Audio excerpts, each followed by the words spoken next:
Nümunəvi cəmiyyətin əlaməti budur, əzizlərim. Ən başlıca əlamətlərindən biri budur. Əgər bir cəmiyyətdə var dövlət, güc, qüvvət, nə bilim, bütün dünyəvi neymətlər var, amma görsün ki, həmən cəmiyyətdə əminamanlıq yoxdursa, o zaman o cəmiyyət heç vaxt nümunəvi cəmiyyət hesab oluna bilməz.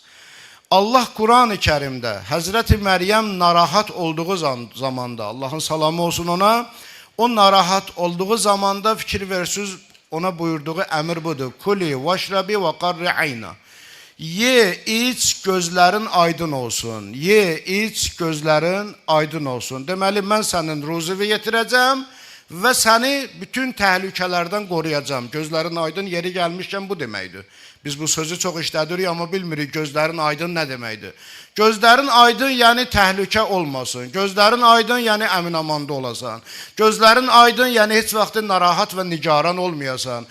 Ona görə bir dostumuzun, bir əzizimizin övladı dünyaya gələndə deyirik, gözlərin aydın olsun. Yəni, bu övlad barədə heç vaxt narahatçılıq çəkməyəsən, nigarançılıq çəkməyəsən, təhlükə olmasın, o həmişə əmin-amanda olsun və s.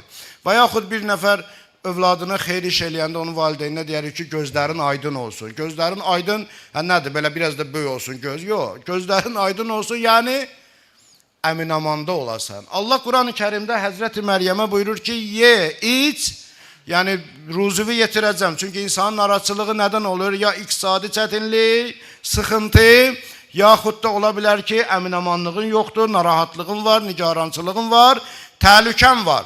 Ona görə Allah deyir ki, ya Məryəm, ye, iç və gözlərin aydın olsun. Narahatçılığa ehtiyac yoxdur. Elə mən də hissə deyirəm, inşallah bu məclisdə sakit, belə qəşəng, nizamla iştirak eləyin və gözləriniz də aydın olsun inşallah. Yaxşı.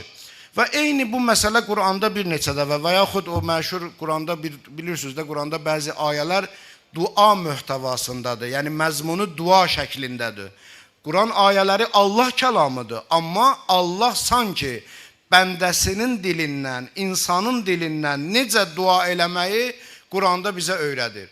Məsələn, o dualardan biri də budur ki, deyir ki, ey Allah, bizi muttəqilərə imam qərar ver və bizi övladlarımız və ailələrimiz üçün gözlərimizi aydın qərar ver.